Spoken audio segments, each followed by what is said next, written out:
going to be doing a book review on Furthermore by Tara Mafi. I was sent this book in exchange for an honest review by Penguin Teen, so thank you very much, Penguin, for sending me this. So I want to start off by saying I absolutely loved the Shatter Me trilogy by Tara Mafi. That trilogy, every time I think about it, I want to reread it. It's just so addictive, and maybe the characters are a bit problematic, but they're still addictive nonetheless, and her writing style is unlike anything I've ever read, anything I think that I'll ever read.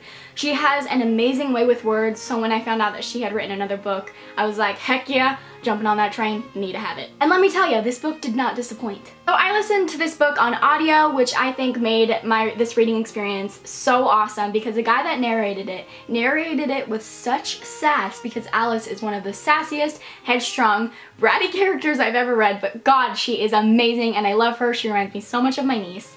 So I would definitely recommend you listen to the audiobook. It's fantastic. So anyways, this book follows a 12-year-old girl named Alice, and she lives in the town of Farronwood.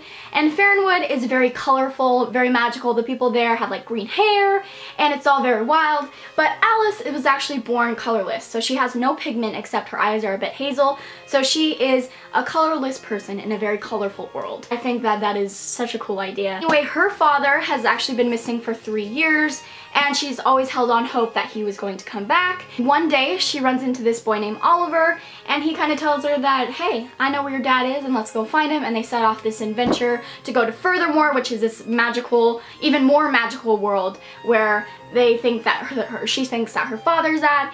And basically, this book is just one big adventure. It was amazing, and I want to read you the first page because it's just the writing style and the way it's just, let me read it to you. Once upon a time, a girl was born. It was rather uneventful. Her parents were happy enough, the mother glad to be done carrying it, and the father glad to be done with the misery of it all. But then one day they realized that their baby, the one they'd named Alice, had no pigment at all. Her hair and skin were white as milk, her heart and soul as soft as silk. Her eyes alone had been spared a spot of color, only just clinging to the faintest shade of honey. It was a kind of child her world could not appreciate. Farronwood had been built on color, bursts of it, swaths of it, depths of it, breadths of it.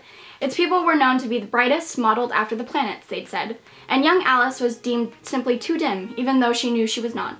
Once upon a time, a girl was forgot. Just so beautiful, and Oliver and Alice, their relationship was hilarious, and there was one point in the beginning where Oliver scared her, and Alice was like, and the narrator was like, Alice got scared, so naturally, she just punched him, or something like that. And the way the guy narrated it, he was so awesome. He was so sassy because Alice is very sassy, and it was just such a good reading experience. There were so many good quotes in this book that I keep flipping back on them and just reading them, and I loved how the chapter heads, let me show you real quick. Chapter heads were like, I haven't any idea how many chapters are in this book, and then their one was like, this way, flip this way to more chapters or something. Very cute. And just a perfect middle grade read. I think that there was so many great messages in this book. Another thing that I loved about this book was how Alice was so dramatic. Like, there was a point in this book where she thought she was drowning, but she was only in like an inch of water. And the way it's written, it was just so hilarious. This book made me, because I listened to it in my car, made me bust up laughing while I was driving. So like, if you watched me in the car, people were probably like, what the heck is she laughing at?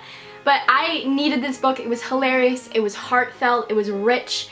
And I cannot get enough of Tara Mafi's writing style. It's just, how does this woman even create words? There's like created words in this book. You take like modern day insult and she twists them into like other words, which is just, it's so unique. And I had written on my Twitter that this book was like an intense symphony, you know, because it's, you know, music and everything. Music makes me cry, like intense music. It always makes me cry. And this made me cry because the writing was just so amazing that it's unbelievable to even fathom that she can do this and make words just make you feel, even though they're like made up words sometimes. And so I feel like you could even say that this book was like an intense symphony. I obviously gave this book 5 out of 5 stars. I was expecting to like this book, but not as much as I did, just because I haven't read a middle grade in a long time, and sometimes when I do, I'm a little bit detached to the characters because they are younger than me. But Alice, oh my gosh, she was so amazing, and she again just reminded me of my niece so much, which made me fall in love with her even more. The book was fantastic. It's definitely one of my favorites of the year, and I love it. If you've read this book, I would love to know what you think, and I hope you enjoyed this video, and I'll see you in my next one. Bye!